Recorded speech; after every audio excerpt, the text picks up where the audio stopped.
mong sira wong anganku ngambar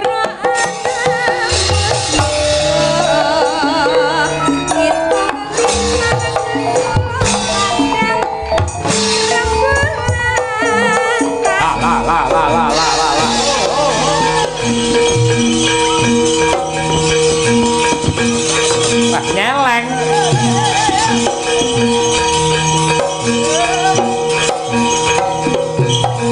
woi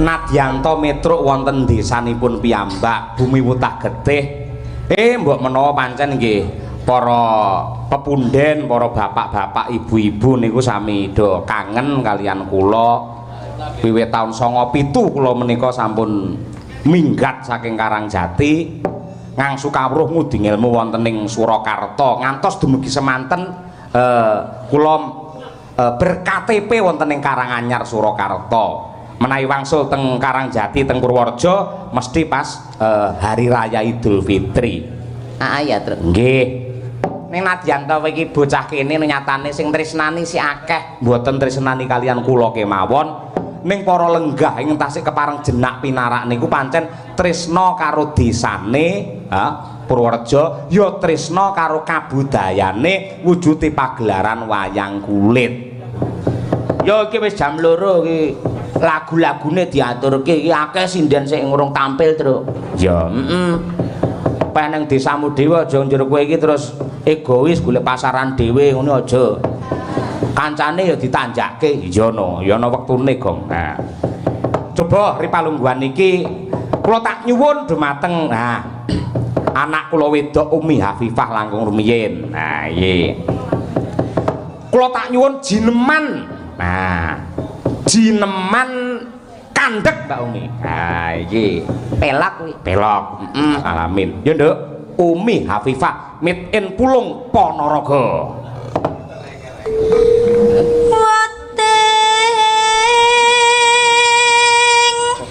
hati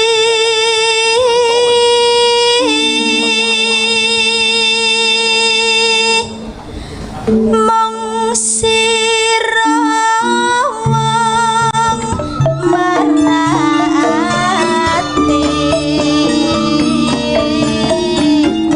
dasar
matur sembah nuwun. Mirasa iki katur karo para sesepuh disepuh ingkang tasih kepareng jenak pinarak lan uga ingkang kepareng monitor lumantar streaming ya, Truk. Nggih, leres Mas Garen. Mane kedah kados mekaten menika. Ah, mumpung iki apa iki jenenge larase isih pelok. Sapa? Iki Genduk Winong rung nembang. Ya, Lah iki bocah iki lagi naik daun, lagi viral iki. Iya to. Wingi karo Bokesi diketok nggen apa kuwi lagu dheke ninggal Katresnan diunggah nang TikTok kuwi. Wah, iso perang karo penggemar Niken nih. Ayo. Ya Nong, ciri khasmu wae Nong, tak nggih tambah kesel Nong. Ayo. Sing iso nambani kesel kuwi mung kari kowe Nong. Ayo. Wong mulah malih mau Mbak Elisa saiki Winong mulah malih ora. Aku ngono, plan-plan aku, plin-plan. Ngadek kono. Ya nang berdiri nang. Ya, coba. Nggih. Aku lagi ngadeg aku nyawang kowe iki kaya aku iki kaya anu lho. Aku pluntur ngono lho wisan. Digati ngono ya lho. Ayo. Aku pluntur gong. Ayo. Pak menawi Apa? lagune digantos pripun? Boleh. Sing penting nembang kowe sing penting. Manut hampir sawet anggar kowe oke. Ayo. Upamane apa, Nduk? Kitir semilir tapi dijaran ke. Takon karo kanca-kanca lek kuwi. Ayo, Gimana Mas Jompong? Boleh nggak? Boleh. Jemburi sik, buka sik. Mbah Wir boleh nggak Mbah Wir? Mas Imam boleh nggak? Melek yo tak keplak ndas. Melek piye kuwi? Melek petang tahun genep dina iki kok ya ora. Iya, lumun aku. Maraya mal tak selidiki pancen awan iki do ora turu kok. Mas Imam iki angel ya kon sare pancen awan iki ora angel pancen. Nek jaraki gareng, jaraki Petruk ngono kuwi tok ya. Nah, bareng bengi pamane terus rada cara baterai rada ngedrop ya biasa. Ayo, Piye, Nang? Nah, Pak. Piye kita semilir piye? Nggih. Oke. Mas Danang oke kok. Oke, ora masalah. Ya ampun, oke. Karyane Pak Geduk Siswantoro. Nah, Kediri. Ya, coba kaya apa? Anggo bawa apa langsung? Bawane napa, Pak? Mboten wonten. Lah ya iku takon kok ya aku ki kok ya. Ampun. Langsung mawon. Iya, wah. Gemeni wekdal to, Pak? Wah, gayamu. Ya wis. Cah semono senengane langsungan. Ayo. Ora apa-apa noh. Oke, ya. Monggo gitar sumilir dados. Hoi.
luar biasa.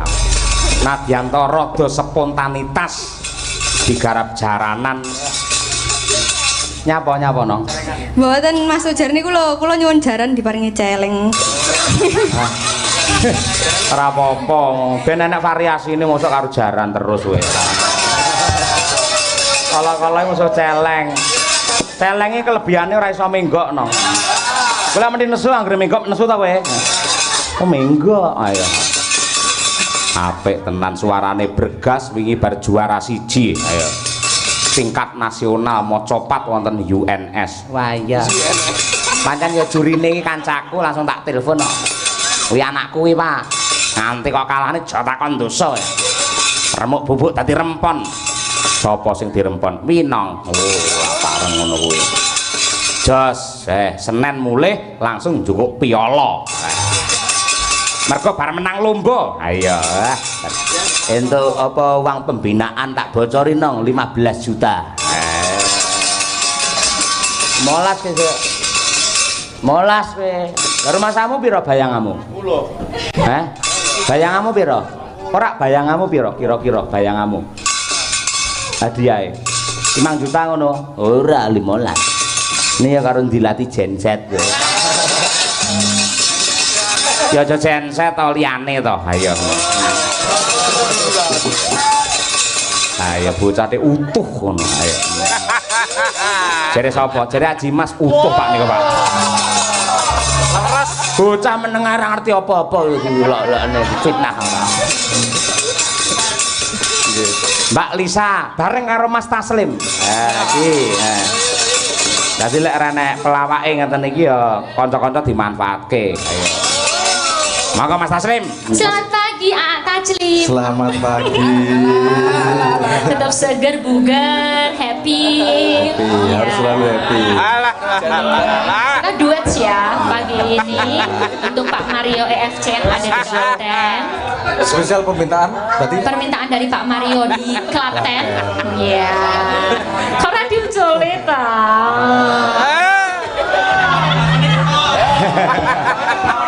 Hati-hati lho Mbak, kuwi bojone galak lho kuwi ora. Oh, nanti kepanggih. Kita pernah satu syutingan bareng gitu, iya, aman. Oh, tapi iya. nek Pak Taslim iki aman, sekali chat ngono dihapus dadi ya. Lah aku salah aku minta eman-eman kok. Ayo, iki sejarah kok. Ayo. Sakit rindu ya? Nggih. Oke. Monggo, Cok, sakit rindu. Dadah. Pak Taslim.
Ayu tak tunggu orang yang mengasliramu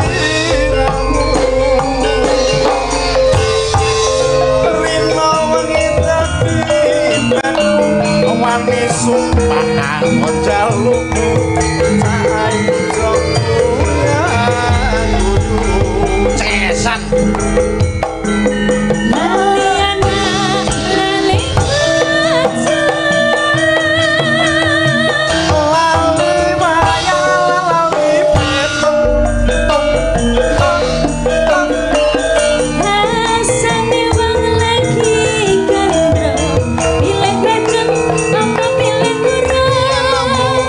aku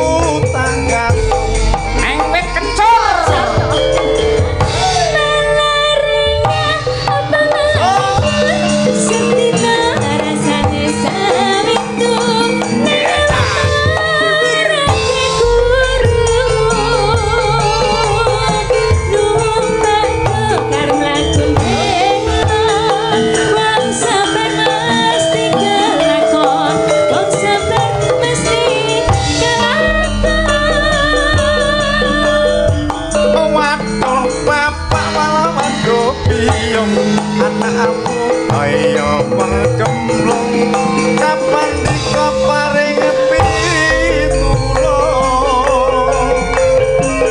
piwacu cetem mlebu neng karung kebacut alias kadung teke sawangan teke sarung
sumpah apa jalukmu sayu jokan lali anak lali banyak lali petok tom tom ini wong lagi gandeng pilih pecet apa pilih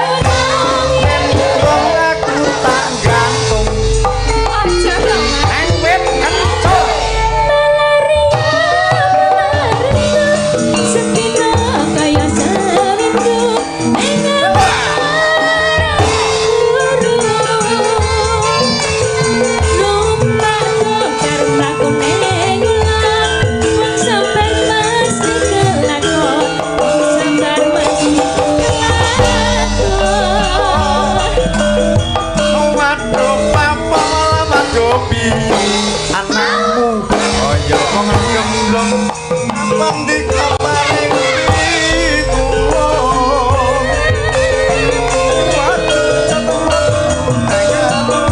kebacut alias sekadung kenteke sawang enteke kampung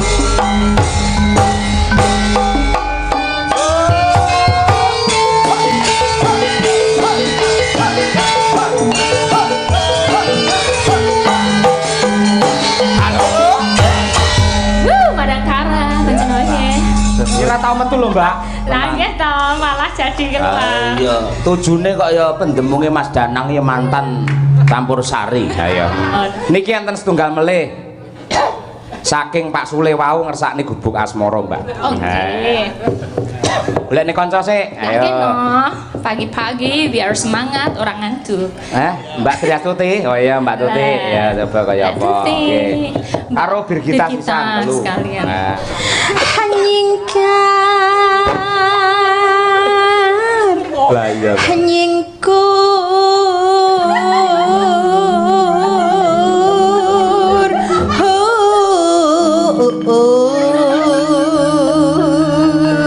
ya gitu enak Mas Danang agak keras-keras gimana gitu tak kira dingi wis waras wae soal nemen iki teknik khusus ya nek sinden senior ini kudu didelokke lho Bir iki dhewe ra iso nanti Birgita harus seperti ini ya teknik apa sendal pancing ya sendal pancing sendal pancing hawiwit hatane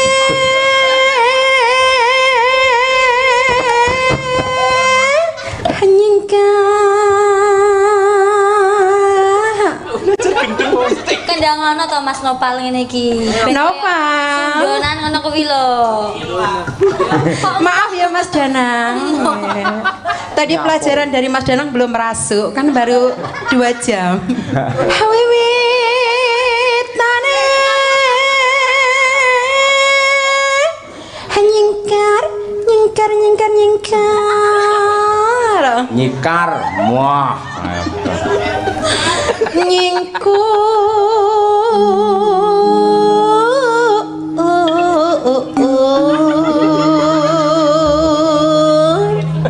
hiburan aling kok sik to Mbak Lia ketoke kesaing karo aku ngene aling sam yen ke hamu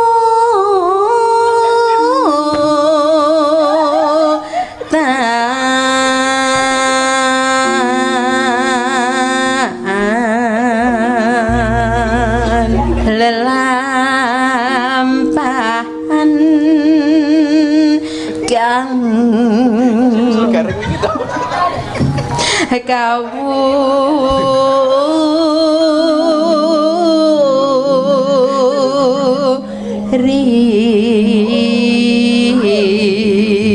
Karek dhewe iki sing Prabu iki aja. Siap. Ah. Tresno tulus nadyan nengku bekas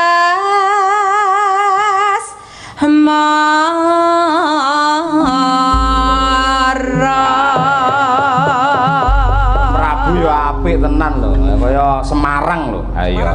Bunga tirin lho. Ngatirah. Kalongan. Nggih. Elak. Monggo gubuk asmara dados.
nggih. Oh.